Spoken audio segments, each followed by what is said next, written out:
Episode 1 to 10 अध्याय 1 मुठभेड़ का अप्रैल। किंग गुआंगलिन ने अपनी कलाकृतियां सड़क किनारे रखे मेलबॉक्स में डाल दी और अपनी घड़ी पर नजर डाली। दोपहर के 2 बज चुके थे। वह घर की ओर कुछ कदम बढ़ा, एक पल सोचने के लिए रुका, फिर मुड़ा और बस स्टॉप की ओर चल पड़ा। दोपहर 3 बजे उसने शेंगटियन स्क्वायर पर एक ऑनलाइन दोस्त से मिलने की योजना बनाई थी। हालांकि उसे लगा कि विपरीत लिंग के किसी ऑनलाइन दोस्त से मिलना थोड़ा अविश्वसनीय था, क्योंकि उन्होंने पहले ही इसकी व्यवस्था कर ली थी, लेकिन वहां इंतजार करना ठीक समय पर पहुंचने से बेहतर था। इस समय बस में कम ही लोग थे, बस कुछ अधेड़ उम्र के पुरुष और महिलाएं। अपना किराया डालने के बाद किंग गुआंगलिन ने बस में इधर उधर देखा और फिर सीधे पिछले दरवाजे के पास खिड़की वाली सीट पर जा बैठा। उतरने के लिए यही सबसे सुविधाजनक जगह थी। जैसे ही बस चली, उसने खिड़की से बाहर देखा। उसे उत्सुकता तो थी, लेकिन साथ ही थोड़ी अनिश्चितता भी थी। वह इस ऑनलाइन दोस्त को सिर्फ आधे महीने से जानता था और वे इतनी जान पहचान बना चुके थे कि ऑफलाइन भी मिल सकते थे। कहा जा सकता है कि वे दोनों एक दूसरे से काफी मिलते जुलते थे, जिससे उसे यह सोचने पर मजबूर होना पड़ा कि असल में वह कैसी इंसान है।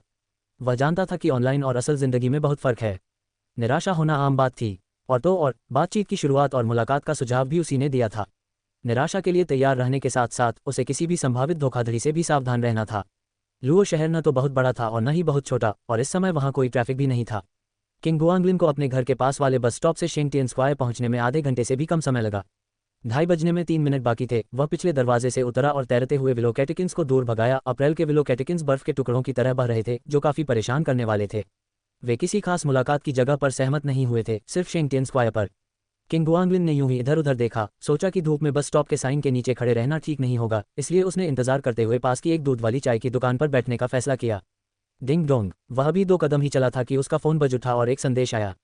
अपना फोन चेक करते समय किंग गुआंगलिन ने देखा कि यह उसके ऑनलाइन मित्र का संदेश था, इसलिए वह रुक गया। खोया हुआ और वापस आने का इंतजार कर रहा हूँ, मैं यहाँ हूँ। 1 क्या संयोग है, मैं भी यहाँ हूँ। अदानी ग्रीन के शेयर मूल्य का 98.6% सटीकता दर के साथ एआई विश्लेषण।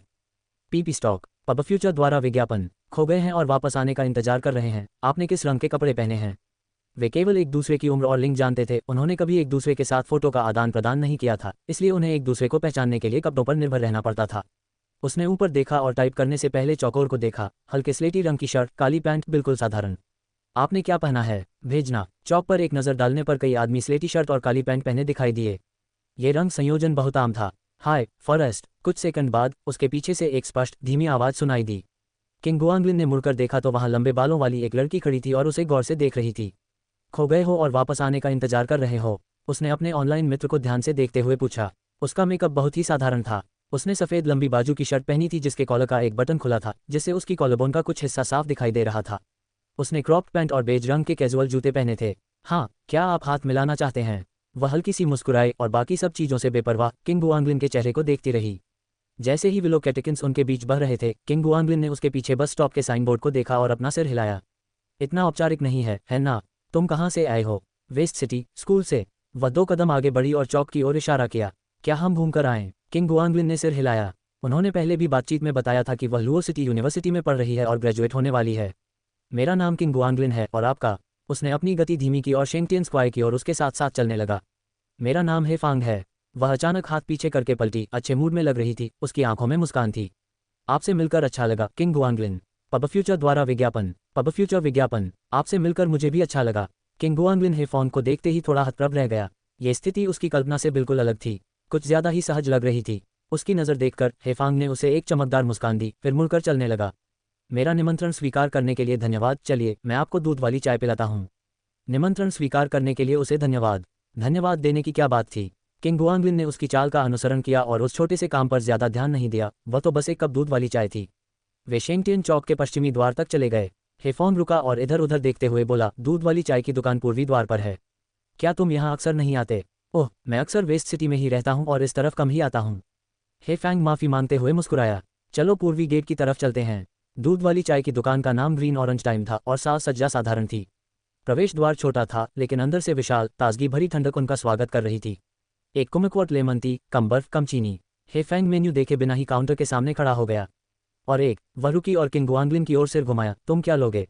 गाजर का रस। रसीद लेने और सीट ढूंढने के बाद किंग गुआंगलिन हेफोन को देखते हुए असमंजस में पड़ गया। हालांकि ऑनलाइन उनकी अच्छी बनती थी, लेकिन ज्यादातर बातचीत की शुरुआत हेफोन ने ही की थी। अब आमने सामने उसे समझ नहीं आ रहा था कि क्या कहे, क्योंकि उसे इस मामले में अनुभव की कमी थी। तुम मुझे क्यों घूर रहे हो? किंग गुआंगलिन ने थोड़ी देर बाद पूछा। वह कुछ नहीं कर सका। हेफोंग ने बिना कुछ बोले अपनी बाहें मेज पर टिका दी, बस उसे गौर से देखती रही। आपका भाग्य पढ़ रही हूँ, हेफॉन्ग ने होठों को भींचकर मुस्कुराते हुए कहा। उसकी निगाहें अभी भी उसके चेहरे पर टिकी हुई थीं। तुम ऐसा कर सकती हो। किंग गुआंगलिन हंसा और आखिरकार उसके चेहरे पर गौर से देखा। हालांकि वह कोई बेहद खूबसूरत नहीं थी, पर वह काफी खुशमिजाज और गोरी थी, जिससे पहली नज़र में ही अच्छा असर पड़ता था।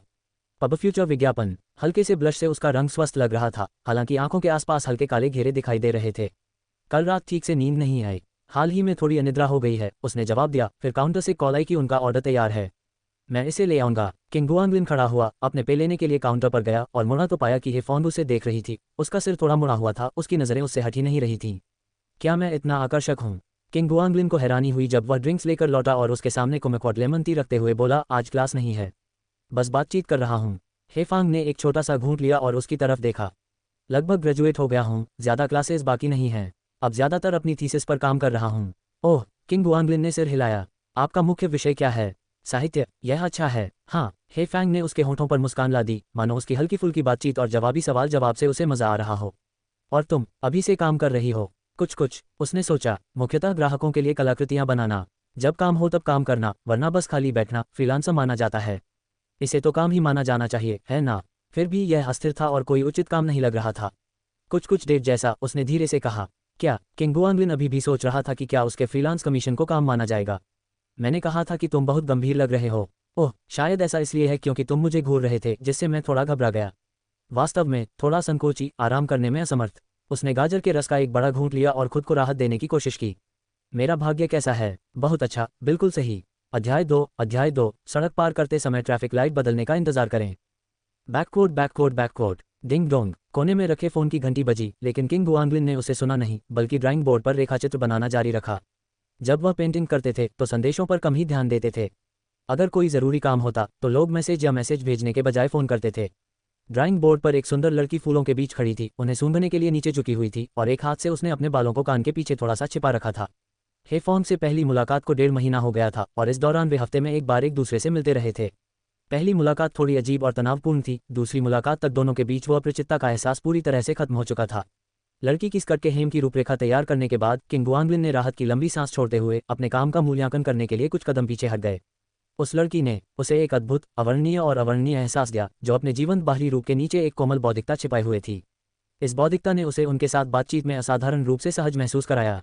जिस तरह वे ऑनलाइन मिले थे, उसी तरह वास्तविक जीवन में भी वे एक दूसरे से जल्दी ही परिचित हो गए। ब्रश से लड़की के बालों को सजाने के लिए फिर से आगे बढ़ते हुए किंग गुआंगलिन ने कोने में रखे फ़ोन को जांचने के लिए उठाने से पहले संतुष्टि में सिर हिलाया। खोए हुए और वापस आने का इंतजार। क्या आप एक साथ फिल्म देखना चाहते हैं? 1, जरूर। खोया हुआ और वापस आने का इंतजार कर रहा हूँ। थोड़ी देर में मिलने के बारे में क्या ख्याल है? किंग गुआंगलिन ने ड्राइंग बोर्ड की ओर देखा। ये तैयार होने के तुरंत बाद सूखता नहीं था और हेयर ड्रायर का उपयोग करने से निशान धुंधले हो जाते थे, जिससे रंग धूसर हो जाते थे और प्रभाव भी प्रभावित होता था। फॉरेस्ट। थोड़ी देर बाद, शाम 4 बजे। चलो वेस्ट सिटी स्क्वायर पर मिलते हैं। खोया हुआ और वापस आने का इंतजार कर रहा हूँ। अच्छा लगता है। वेस्ट सिटी स्क्वायर हेफॉन्ग के स्कूल के करीब था और फिल्म देखने के बाद उसे वापस ले जाना भी सुविधाजनक होगा। हवा आने जाने के लिए खिड़की खोलकर किंग गुआंगलिन अपने ऊपर लगे रंग को धोने के लिए स्टूडियो से बाहर चला गया, क्योंकि वह हमेशा एक चित्रकार की तरह दिखता था, जिसके चित्र बनाने के बाद हर जगह रंगों के छींटे पड़ जाते थे। पेंटिंग पूरी कर ली। किंग की मां लिविंग रूम में अपनी पुरानी चीज़ों के संग्रह में व्यस्त थी और जब उसने उसकी आवाज़ सुनी तो उसने ऊपर नहीं देखा। जल्दी करो, अपने आप को साफ करो और थोड़ी देर में मेरे साथ बाहर आओ। किस लिए? किंग गुआंगलिन बाथरूम के दरवाजे पर झुकी और पीछे मुड़कर पूछा। मैंने सुना है कि वेस्ट सिटी की पुरानी सड़क पर कुछ नई चीज़ें हैं। मेरे साथ आओ और देखो कि क्या हमें कुछ मूल्यवान मिल सकता है।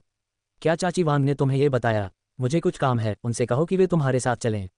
ये कहकर उसने दरवाज़ा बंद कर लिया। अगर उसके पास कुछ भी करने को न हो तब भी वह नहीं जाता। उन पुराने गहनों में उसे ज़रा भी दिलचस्पी नहीं थी और कबाड़ी बाजार जाना हमेशा एक यातना होती थी। किंग की मां ने पहले से बंद बाथरूम के दरवाजे की ओर देखा। तुम्हें क्या करना पड़ा? एक दोस्त से मुलाकात। तो फिर चाची वांग से कहो कि वह मेरे साथ चलें, वरना वह सारी अच्छी चीज़ें छीन लेंगी। किंग की मां ने धीरे से कहा। छोटा बदमाश जाना ही नहीं चाहता था। खुद को साफ करने और स्टूडियो को थोड़ा सा सजाने के बाद किंग गुआंगलिन लिविंग रूम के सोफे पर बैठ गया, जबकि किंग की मां जाने के लिए तैयार थी। क्या तुम अभी फ्री नहीं हो? उसने दरवाज़ा खोला और पीछे मुड़कर किंग गुआंगलिन की तरफ देखा। थोड़ी ताज़ी हवा में बाहर जाओ, सारा दिन घर में बंद रहना तुम्हारे लिए अच्छा नहीं है। किंग गुआंगलिन ने आह भरते हुए कहा, मैं जल्द ही बाहर जा रहा हूँ, तुम आगे बढ़ो। तो फिर जब आप बाहर जाएं तो अपनी चाबियां ले जाना याद रखें। समझ गया। दरवाज़ा बंद होने की आवाज़ गूंजी और बैठक कक्ष में सन्नाटा छा गया। किंग गुआंगलिन ने अपना फ़ोन उठाकर हेफॉन की प्रोफाइल खोली और फिर उसे बंद कर दिया। जल्दी ही 3 बज गए और वह पेंटिंग को देखने के लिए खड़ा हुआ, फिर उसे सादे कागज़ में लपेटा और बाहर जाने से पहले एक बक्से में रख दिया। अभी भी बस में किंग गुआंगलिन खिड़की से गुजरते दृश्यों को देख रहा था। उसकी उंगलियां धीरे से बॉक्स को सहला रही थीं। हे फांग के साथ उसका वर्तमान में कैसा रिश्ता था? दोस्त, करीबी दोस्त। अपना फोन निकालकर उसने सोचा कि वह हे फोन को सूचित कर दे कि वह लगभग वहां पहुंच चुका है, लेकिन चैट विंडो में बड़े जहाज के आइकन ने उसका ध्यान खींचा। इस जहाज का मतलब था कि वे बहुत बार बातचीत करते थे। केवल सबसे अधिक बातचीत करने वाले शीर्ष 2 लोगों के पास ही यह आइकन होगा। ऐसा लग रहा था कि यह जहाज कुछ समय पहले ही दिखाई दिया था। 1, मैं लगभग वहां पहुंच गया हूं। मैं भी खोया हुआ हूं और लौटने का इंतजार कर रहा हूं। 1, क्या आपने तय कर लिया है कि कौन सी फिल्म देखनी है? खोया हुआ और लौटने का इंतजार। टर्मिनेटर जेनेसिस में दिलचस्पी है। मैंने सुना है कि इसके 3D प्रभाव काफ़ी अच्छे हैं। फॉरेस्ट, क्या तुम्हें भी टर्मिनेटर सीरीज देखना पसंद है? मुझे लगता था कि लड़कियां आमतौर पर हल्की फुल्की और मज़ेदार चीज़ें पसंद करती हैं। खोया हुआ और वापस आने का इंतजार। मुझे सभी प्रकार की चीज़ें पसंद हैं, मैं ज़्यादा पसंद नहीं करता। किंग गुआंगलिन थोड़ा हैरान हुआ। उसने टर्मिनेटर सीरीज की हर किस्त देखी थी और पहले से ही हे फोन के साथ किसी हल्की फुल्की कॉमेडी देखने और किसी और दिन अकेले ये साइंस फिक्शन फिल्म देखने की योजना बना रहा था। उसने शायद ही कभी लड़कियों को शूट अप टाइम ट्रैवल वाली फिल्में पसंद करते देखा या सुना था। पिछली रिलीज के दौरान सिनेमाघरों में बमुश्किल कोई लड़की होती थी, बस 2-3 जोड़े। अब निर्णय पर विचार करने की कोई आवश्यकता नहीं थी। हर बार जब वह हे फोन को देखता तो किंग गुआंगलिन को यह भ्रम होता कि यह लड़की उसे पसंद करती है। वह इधर उधर देखती जैसे कुछ ढूंढ रही हो, और फिर उसे देखकर उसकी आंखें थोड़ी चौड़ी हो जाती और फिर उसका गोरा चेहरा एक फूल की तरह खिल उठता और उसके दिल की मुस्कान प्रकट हो जाती। ये बहुत शुद्ध, बहुत वास्तविक था। किंग गुआंगलिन को नहीं पता था कि उसकी मुस्कान हमेशा ऐसी थी या ऐसा इसलिए था क्योंकि उसने उसे देखा था। यह क्या है? हे फैंग कभी भी उसके पास आने का इंतजार करते हुए वहां खड़ी नहीं रहती थी। जैसे ही वह उसे देखती, वह तुरंत उसके पास चली आती, भले ही इसके लिए उसे बाद में फिर से चलना पड़े। आपके लिए वादा किया गया उपहार। किंग गुआंगलिन ने उसे बॉक्स दिया। उसने पिछली मुलाकात के दौरान उसे एक पेंटिंग देने का वादा किया था। उसकी कल्पना से अलग उसने सोचा कि लड़की अपनी उत्तेजना व्यक्त करेगी, लेकिन वह केवल थोड़ी मीठी मुस्कान के साथ मुस्कुराई, थोड़ा करीब झुकी और कहा धन्यवाद। थोड़ा ज्यादा पास आ जाने से किंग गुआंगलिन अचानक घबरा गया। उसने अस्वाभाविक रूप से अपना सिर घुमाया। चलो फिल्म देखते हैं। नहीं, मैं इसे पहले छात्रावास में वापस ले जाना चाहती हूँ, वरना फिल्म देखते समय इसे ले जाना बहुत असुविधाजनक होगा। हे फैंग ने अपना सिर हिलाया। कोई बात नहीं, मैं इसे आपके लिए रख लूंगा। नहीं, इतने सारे लोगों के आसपास होने के कारण यदि कोई गलती से इसे नुकसान पहुंचा दे तो क्या होगा? किंग गुआंगलिन उसके खिलाफ बहस करने में असमर्थ थी और उसके साथ लुओ सिटी यूनिवर्सिटी की ओर चल पड़ी। खुशकिस्मती से वहां पहुंचने में बस 10 मिनट का समय लगा और एक चौराहा पार करना पड़ा। हे फैंग ने बॉक्स को पकड़ रखा था, जो उसके चलने और बात करने के सामान्य तरीके से अलग था। वह विचारों में खोई हुई लग रही थी और उसने उसे परेशान नहीं किया। वह उसके पीछे आधा कदम पीछे चल रहा था। यह उनकी अवचेतन आदत थी। जब वे सड़क पर परिवार के साथ होते थे तो अक्सर उनसे आधा कदम पीछे चलते थे, ताकि वे हमेशा उनकी गतिविधियों के बारे में जागरूक रह सकें और उनके आसपास के संभावित खतरों पर प्रतिक्रिया कर सकें। आगे चलने से अगर पीछे कुछ घटित होता तो तुरंत प्रतिक्रिया करना कठिन हो जाता था, खासकर अगर यह अत्यावश्यक हो और पीछे मुड़ने की आवश्यकता हो।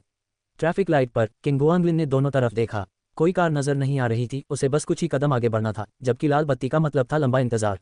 फिर भी हे फोंग आज्ञाकारी ढंग से रुक गया। यातायात नियमों का बहुत पालन करना, यह एक और गुण था जिसे किंग गुआंगलिन ने हे फोंग में देखा। साथ ही एक और दोष भी था। जब हरी बत्ती जल उठी तो उसका छोटा सा हाथ चुपके से किंग गुआंगलिन की आस्तीन तक पहुंच गया और उसे कसकर पकड़ लिया।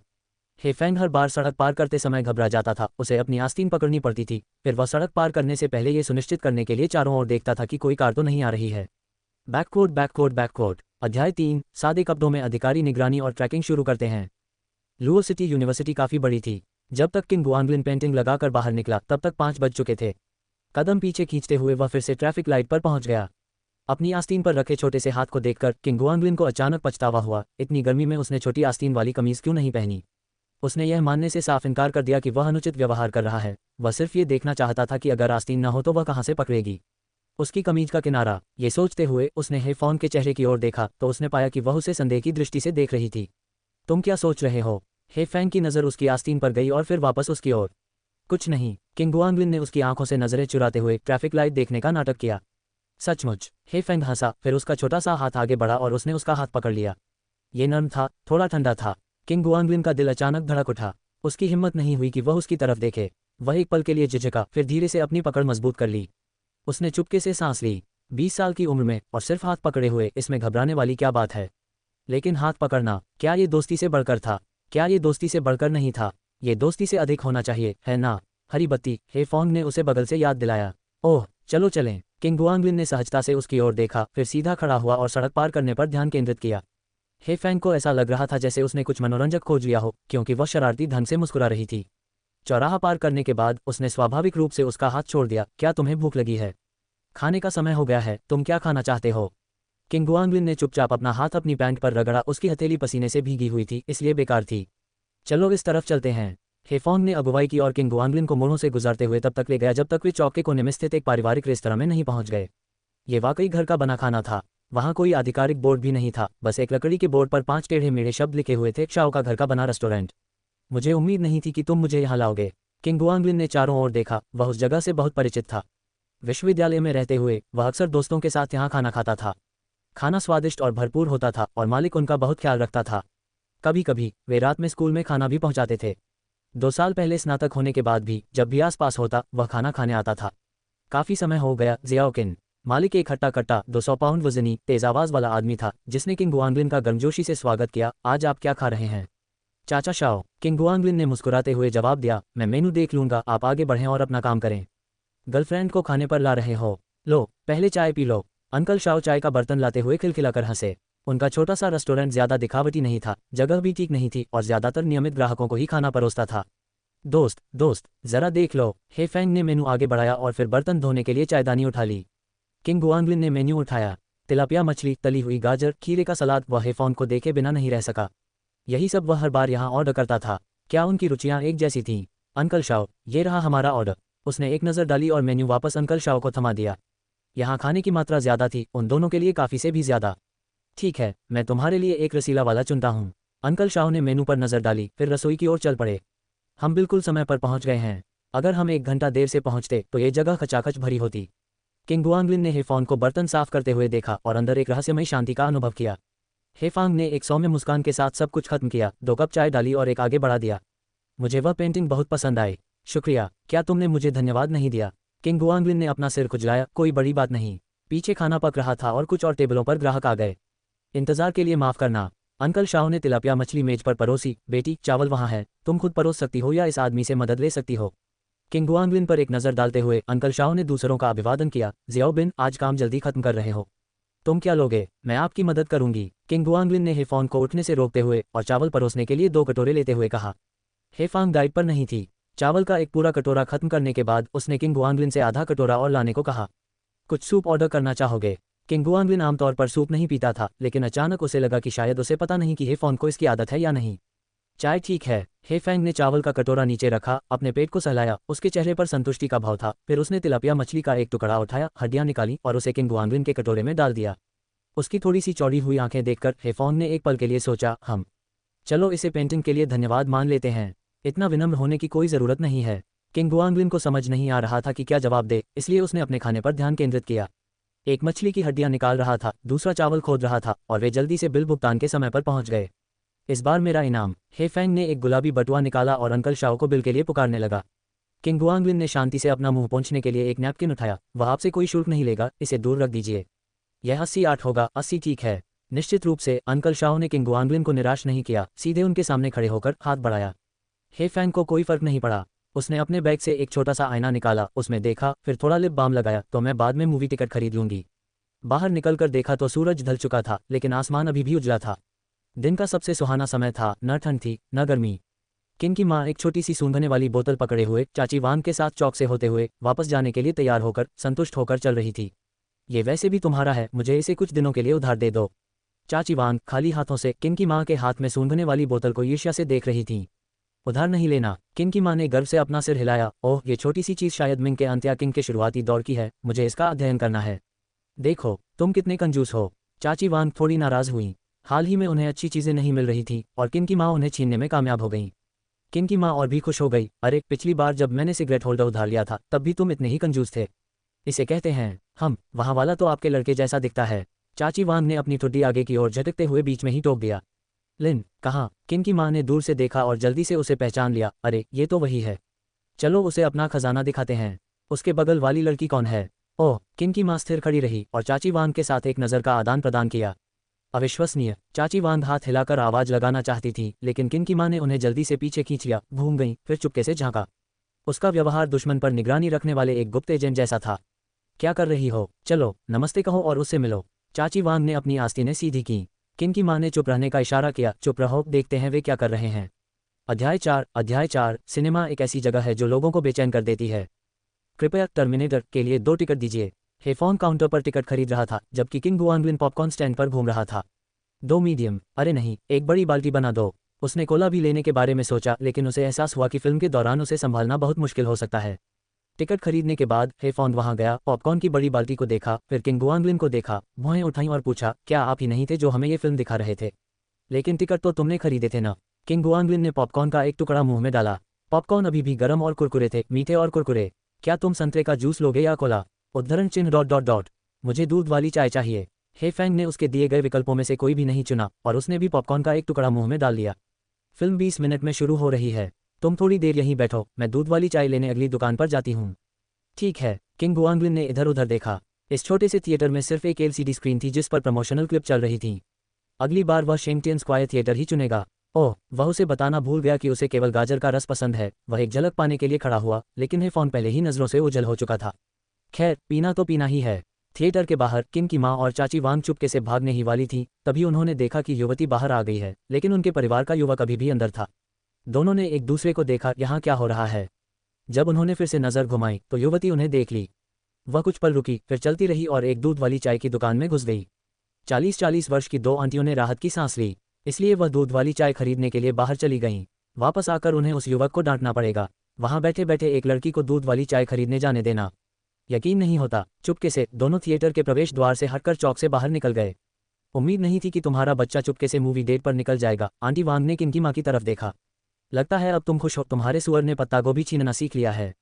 किंग की माँ ने एक पल सोचा और पीछे मुड़कर देखा। क्या उस लड़की ने हमें पहचान लिया? क्या तुम उसे जानते हो? चाची वांग को वह छोटी सी गोभी याद आई जो उन्होंने अभी देखी थी। वह अच्छी लग रही थी। लड़का भाग्यशाली था। मैं उसे नहीं जानती। किंग की माँ ने सिर हिलाया। बच्चा इस बात को छुपा रहा है। मैं शर्त लगाती हूँ कि अगर मैं आज रात उससे इसके बारे में पूछूंगी तो वह इनकार कर देगा। ठीक है, ठीक है। आंटी वांग ने घृणा से अपना चेहरा सिकोड़ लिया। गोपनीयता, आजकल के युवा गोपनीयता की परवाह करते हैं। उन्हें तंग मत करो, पहले उन्हें विकसित होने दो। खैर, उन्हें अंततः तुमसे आगे निकलना ही होगा। किंग की माँ ने हंसते हुए कहा। वह लड़की बहुत अच्छी लग रही थी। लिन ने अच्छा किया। चाची वांग ने बेचैनी से जीभ चटकाए। उनका बेटा गोभी पकड़ना कब सीखेगा? किंग गुआंगलिन ने कुछ देर ब्रोशर पढ़ा और देखा कि कुछ अच्छी फिल्में आ रही हैं। अगर अगले हफ्ते कोई और योजना न हो तो उसे किसी और फिल्म के लिए बुलाना अच्छा रहेगा। लो, तुम्हारा गाजर का जूस। एक छोटा गोरा हाथ अचानक बगल से बढ़ा और उसे जूस थमा दिया। उसने ऊपर देखा। जैसी कि उम्मीद थी, हे फॉन्ग के हाथ में कुमक्वेट नींबू था। वह कुछ मायनों में उल्लेखनीय रूप से समान थे। शायद यही कारण था कि उनका रिश्ता जल्दी विकसित हो गया। प्रिय ग्राहकों, विशेष परिस्थितियों के कारण तीसरे थिएटर को अस्थायी रखरखाव की आवश्यकता है। कृपया अपने टिकट पुनर्निर्धारित करने या धन वापसी के लिए काउंटर पर जाएं। असुविधा के लिए हमें खेद है। आपकी समझदारी के लिए धन्यवाद। थिएटर में अचानक एक घोषणा गूंजी। किंग गुआंगलिन ने हे फॉन्ग की ओर देखा। हम किस थिएटर में हैं? देखने दो। हे फैंग ने उसकी जेब से टिकट निकाले, थोड़ा भौहें चढ़ाते हुए। ये तीसरा थिएटर है। क्या इत्तेफाक है? किंग गुआंगलिन ने आह भरी और जल्दी से उठकर उसे काउंटर तक ले गया। चलो जल्दी से समय बदल लेते हैं, इससे पहले कि लाइन बहुत लंबी हो जाए। इस स्क्रीनिंग के लिए कई लोगों ने टिकटें खरीदी थी तथा उनमें से कई को अभी तक इसका एहसास नहीं हुआ था। नमस्ते, क्या हम थिएटर 3 से अपनी टर्मिनेटर की टिकटें पुनर्निर्धारित कर सकते हैं? अगला शो कब है? माफ़ करना, सिर्फ 2-3 डी थिएटर हैं और दूसरा आज के लिए पूरी तरह बुक है। कैशियर ने चेक करने के बाद माफ़ी मांगी। मुझे सच में माफ़ करना, क्या आप किसी और चीज़ पर विचार करना चाहेंगे? किंग गुआंगलिन और हे फॉन्ग ने दूध वाली चाय और पॉपकॉर्न को देखा जो उन्होंने पहले ही खरीद लिया था। पैसे वापस करना कोई विकल्प नहीं था। इसके बारे में क्या ख्याल है? मैंने अभी देखा कि इसकी रेटिंग अच्छी है। ये हल्का और मज़ेदार है। किंग गुआंगलिन ने काउंटर के बगल में लगे एक पोस्टर की ओर इशारा किया। हे फैंग ने हिचकिचाते हुए कहा, आप ये देखना चाहते हैं? लगता है अभी जो भी दिखाया जा रहा है उसमें से इसे सबसे अच्छी समीक्षाएं मिली हैं। किंग गुआंगलिन ने पलटकर कहा। तुम्हारी क्या राय है? तो फिर देखते हैं। उसने कैशियर की ओर मुड़ने से पहले किंग गुआंगलिन पर एक नज़र डाली। क्या अलविदा मिस्टर लूजर के लिए अभी भी सीटें हैं? पीछे की ओर बीच में 2 सीटें चुनकर वे दूध वाली चाय और पॉपकॉर्न के साथ जल्दी से बैठ गए और शो शुरू होने का इंतजार करने लगे। उनके बीच पॉपकॉर्न रखते हुए किंग गुआंगलिन ने हे फॉन्ग की ओर देखा। वह आमतौर पर लड़कों के साथ अमेरिकी ब्लॉकबस्टर फिल्में देखता था, लेकिन ये पहली बार था जब वह किसी लड़की के साथ फिल्म देख रहा था जिससे उसे एक अजीब सा एहसास हुआ। हे फैंग ने अपना सिर घुमाकर उसकी ओर देखा। क्या सोच रही हो? उफ, अगर उन दोनों में झगड़ा ना होता तो हम अभी कोई ब्लॉकबस्टर फिल्म देख रहे होते। किंग गुआंगलिन ने बेरुखी से जवाब दिया। इंतजार करते हुए उन्हें पहले ही पता चल गया था कि तीसरे थिएटर की मरम्मत की जरूरत है क्योंकि 2 लोगों में झगड़ा हो गया था जिससे कुछ नुकसान हुआ था। उसने अपने होंठ भींचे। हाँ, मैंने ये तुम्हारे लिए ही किया था। उसकी आवाज़ धीमी होकर बुदबुदाने लगी जिससे किंग गुआंगलिन को झुककर सुनना पड़ा। आपने क्या कहा? मैंने कहा, फिल्म पर ध्यान दो। प्रचार क्लिप समाप्त हो गई और फिल्म आधिकारिक तौर पर शुरू हो गई। अब हे फॉन्ग आगे की ओर मुंह करके खड़ा था और बोल नहीं रहा था। किंग गुआंगलिन को यह देखकर आश्चर्य हुआ कि यह फिल्म उसकी उम्मीद से कहीं ज्यादा मनोरंजक थी और ताज़ा हास्य से भरपूर थी। उसने चुपके से हे फॉन्ग की प्रोफाइल पर एक नज़र डाली। वह पूरी तरह से शांत लग रही थी, आराम से सीट पर टिकी हुई, लगभग उसमें खो गई। उनके बगल में खड़े लोगों के विपरीत, जो आगे झुककर जोर जोर से हंस रहे थे, वह चुपचाप देख रही थी। उसकी अभिव्यक्ति धुंधली रोशनी में अस्पष्ट थी। उसने पॉपकॉर्न का एक टुकड़ा उठाया और उसे दिया, यह इशारा करते हुए कि उसे खाना न भूलें। हे फैंग झुक गया और सीधे अपनी उंगलियों से पॉपकॉर्न खा गया। अपनी उंगलियों पर हल्की सी नमी महसूस करते हुए किंग गुआंगलिन क्षण भर के लिए स्तब्ध रह गया। उसका दिमाग चकरा गया और उसने अपनी घबराहट दूर करने के लिए पॉपकॉर्न का एक और टुकड़ा मुंह में डाल लिया। फिर उसने अपनी उंगलियों को देखा, फिर से स्तब्ध। हे फांग की ओर सिर घुमाते हुए, वह अब सीट पर नहीं बैठी थी। इसके बजाय वह थोड़ा आगे झुक गई और किंग गुआंगलिन को दिलचस्पी से देखने लगी। तुम शर्मा रही हो, हे फैंग ने शरारती मुस्कान के साथ चिढ़ाया। किंग गुआंगलिन ने अपना सिर झुकाया, ये सोचते हुए कि क्या उसे अभी अभी छेड़ा गया था। पॉपकॉर्न लिए एक छोटा सा हाथ उसकी ओर बढ़ा और जैसे ही किंग गुआंगलिन ने उसे लेने के लिए हाथ बढ़ाया, हाथ ने हठपूर्वक पॉपकॉर्न को उसके होठों तक ला दिया। घबराकर उसने जल्दी से पॉपकॉर्न खाया और पुष्टि की कि इस बार वास्तव में उसका मजाक उड़ाया गया था। हमारी दोस्ती का क्या हुआ? ऐसा कैसे हो सकता है? अध्याय 5 बेकार और अभी भी एक साथी खोजना चाहते हैं। बैककोट। किंग गुआंगलिन थोड़ा घबरा गया। उसका चेहरा शर्म से नहीं बल्कि शर्मिंदगी से लाल था। एक ऐसे व्यक्ति के रूप में जिसका रोमांटिक इतिहास बहुत जटिल है। उसने स्कूल में डेटिंग की थी, हाथ पकड़े थे और यहाँ तक कि गले भी लगाया था। हालांकि यह यहीं रुक गया, फिर भी यह एक जटिल अनुभव था। अब उसे एक लड़की छेड़ रही थी जो उससे 2 साल छोटी थी। शर्मनाक। उसका जटिल रोमांटिक इतिहास उसे इतना कायल नहीं बनने देता था। एक पुरुष होने के नाते उसे कुछ गरिमा बनाए रखने की जरूरत थी। किंग गुआंगलिन ने सीधे सामने फिल्म की ओर देखा, जल्दी से कुछ बार चबाया और पॉपकॉर्न निगल लिया। शुक्र है, पॉपकॉर्न लेने के बाद वह छोटा सा हाथ दोबारा आगे नहीं बढ़ा। किंग गुआंगलिन को पता ही नहीं चला कि उसके दिमाग में क्या क्या विचार चल रहे थे। बड़े पर्दे पर शेंटेंग मा डोंगमेई के बारे में पूछताछ कर रहा था। थोड़ी घबराहट महसूस करते हुए उसे आराम की जरूरत थी। उसने गहरी सांस ली, पॉपकॉर्न की तरफ हाथ बढ़ाया, फिर भी उसके हाथ में कोई नर्म और ठंडी चीज आ गई। उसने अपना हाथ पीछे खींचा और लापरवाही से पॉपकॉर्न की बाल्टी पर नजर डाली।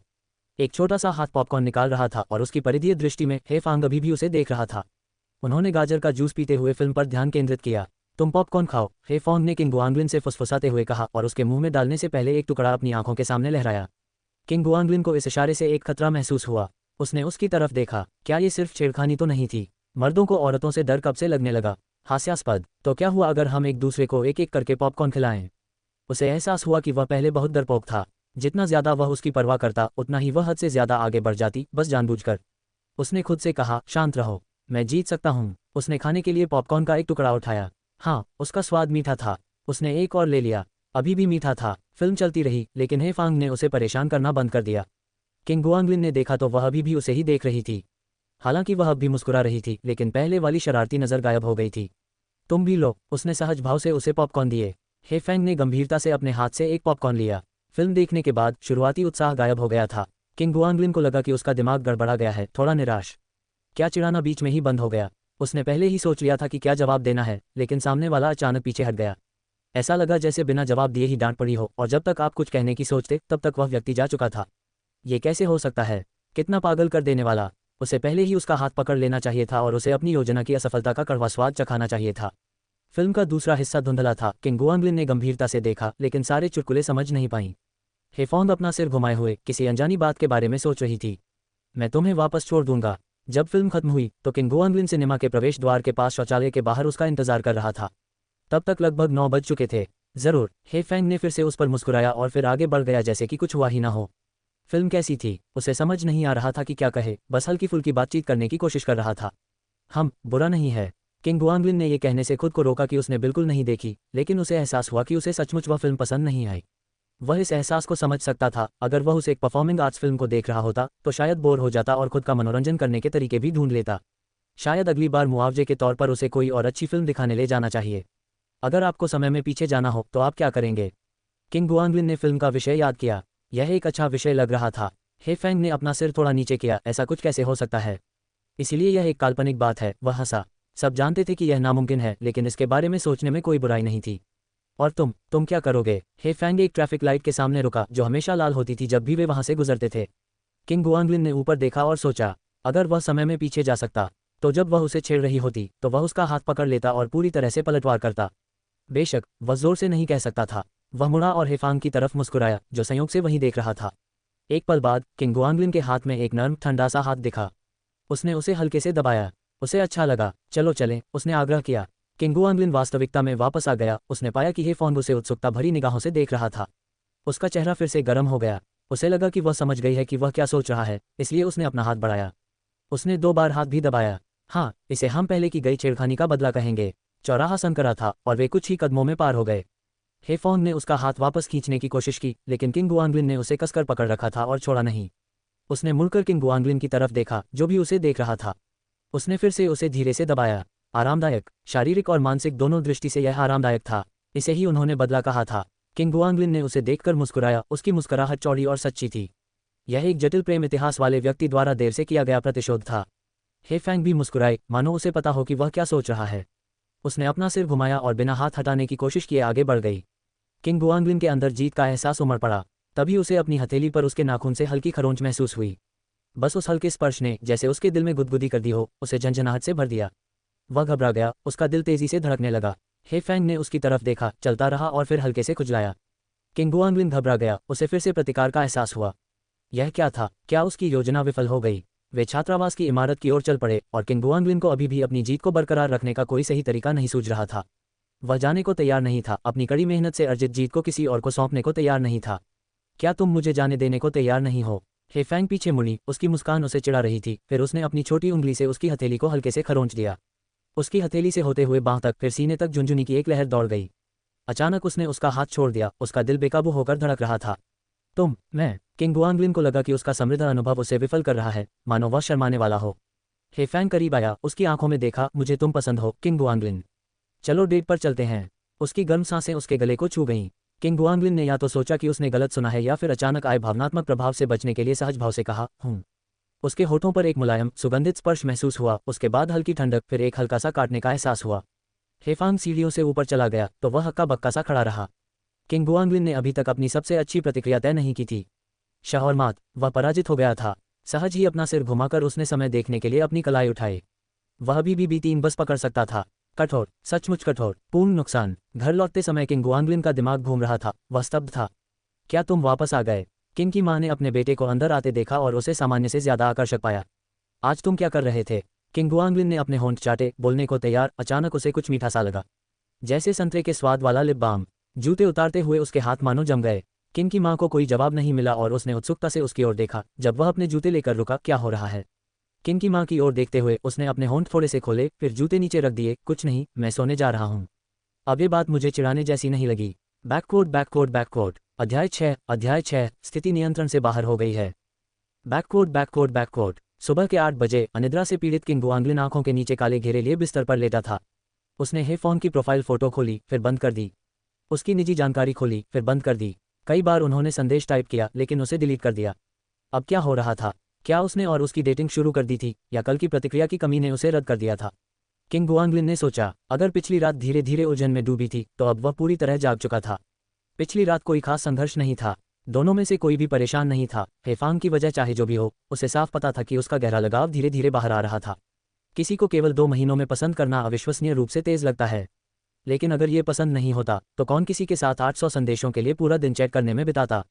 कौन सिर्फ बातचीत करने के लिए आधी रात तक जागेगा? कौन इतना स्वतंत्र होगा कि अक्सर किसी के साथ घूम सके? लेकिन अब आगे क्या किया जाए? रिश्तों के मामले में उनका समृद्ध अनुभव यहाँ ज्यादा मददगार साबित नहीं हुआ। वे केवल अपनी अंतिम रणनीति ही अपना सकते थे। यदि दुश्मन नहीं हिलेगा तो मैं भी नहीं हिलूंगा। डिंग डोंग, अधिसूचना की ध्वनि सुनकर किंग गुआंगलिन चौंक गया, जिससे उसका फोन उसके चेहरे पर गिर गया। एक गहरी सांस लेते हुए उसने फोन उठाया, कुछ बार स्वाइप किया और संदेश उसके सामने आ गया। खोया हुआ और वापस आने का इंतजार कर रहा हूँ, सुप्रभात। वह तुरंत ही थोड़ा असमंजस में पड़ गया। वाक्य बिल्कुल पहले जैसा ही था, मानो कुछ हुआ ही न हो, जिससे यह अनुमान लगाना असंभव हो गया कि हे फोन को कैसा महसूस हुआ होगा। 1 सुप्रभात, खोए हुए और वापस आने का इंतजार कर रहे हैं। क्या आज आपके पास काम है? 1 नहीं। क्या आपके पास क्लास है? खो गए हैं और वापस आने का इंतजार कर रहे हैं। कोई कक्षा नहीं है, बाहर जाकर खेलना चाहते हैं। किंग गुआंगलिन खुश हो गई, उसे उम्मीद जगी। पहले उनकी मुलाकातों के बीच हमेशा कुछ दिन का अंतराल होता था, अब तो लगातार 2 दिन हो गए थे। फॉरेस्ट, जरूर। कहाँ? West city. खोया हुआ और वापस आने का इंतजार। मुझे पहले साउथ फ्लाई रोड पर कुछ काम निपटाना है। 1 ठीक है। साउथ फ्लाई रोड, क्या वो पड़ोस वाली गली नहीं थी? वह उठा और खिड़की से बाहर देखा, यहाँ से उसे सड़क का चौराहा दिखाई दे रहा था। सोचते सोचते किंग गुआंगलिन बिस्तर से उठे, फ्रेश हुए और अलमारी में से एक टी शर्ट निकाली जिसे पहन सकें। फिर वह जाने के लिए तैयार हो गए। कुछ खा लो, बर्तन में खिचड़ी है। किंग की मां ने उसके काले घेरे देखकर भौहें चढ़ाईं। क्या ये बच्चा कल रात चुपके से बाहर निकल गया था? मैं इसे छोड़ दूंगा। किंग गुआंगलिन ने अपने जूते पहने और सीधे वहां से चला गया। साउथ फ्लाई रोड के चौराहे पर खड़े होकर वह झिझका। ये सड़क थोड़ी बड़ी थी और उसने सोचा, क्या यहीं रुककर देखना बेहतर होगा कि क्या वह उससे टकराकर हैरान होने का नाटक कर सकता है और कह सकता है, क्या संयोग है, या फिर टहलकर उसे ढूंढना बेहतर होगा। उसने अपना फ़ोन निकाला और एक क्षण के लिए हिचकिचाया, फिर चैट विंडो में प्रवेश किया। आपको कौन सा काम निपटाना है? भेजना। डिंग डिंग डिंग। एक सूचना की आवाज़ किंग गुआंगलिन के कानों तक पहुंची और इससे पहले कि वह अपना सिर घुमाता, उसके पीछे हे फ़ोन की आवाज़ सुनाई दी। तुम क्या ढूंढ रहे हो? इस तरह इधर उधर देख रहे हो? चौंक कर वह तेजी से मुड़ा। हल्के पीले रंग की पोशाक पहने हे फैंग कंधे पर नारंगी लाल रंग का बैग लटकाए उसके सामने चंचल भाव से खड़ी थी और उत्सुकता से उसे देख रही थी। अपनी उम्र की लड़कियों के लिए ब्रांडेड कपड़ों या बारीकी से मैच किए हुए कपड़ों की कोई ज़रूरत नहीं है। जब तक वे अच्छी तरह से फिट हों, युवापन और सुंदरता स्वाभाविक रूप से निखर कर सामने आएगी। यद्यपि हे फॉन्ग ने उत्सुक दिखने की कोशिश की, फिर भी किंग गुआंगलिन उसके चेहरे पर मुश्किल से दबी मुस्कान देख सकता था। ओह, क्या आप कुछ संभालने वाले नहीं थे? मैं ये देखने आया था कि क्या मैं मदद कर सकता हूँ। यह मानने का कोई तरीका नहीं था कि यह एक संयोग था। वह केवल सच सच स्वीकार कर सकता था कि वह जानबूझकर आया था। ओह, तुम तो बहुत तेज हो। तुम यहीं रहते हो? हे फैंग ने उसके पास से गुजरते हुए लापरवाही से पूछा। हाँ। किंग गुआंगलिन पीछे पीछे आया। सारी रात सोचता रहा कि कैसे जवाब दे, लेकिन अब उसे समझ नहीं आ रहा था कि शुरुआत कहाँ से करे। तुम कहाँ जा रहे हो? डाकघर। उसने अपने कंधे पर रखे छोटे बैग को थपथपाया।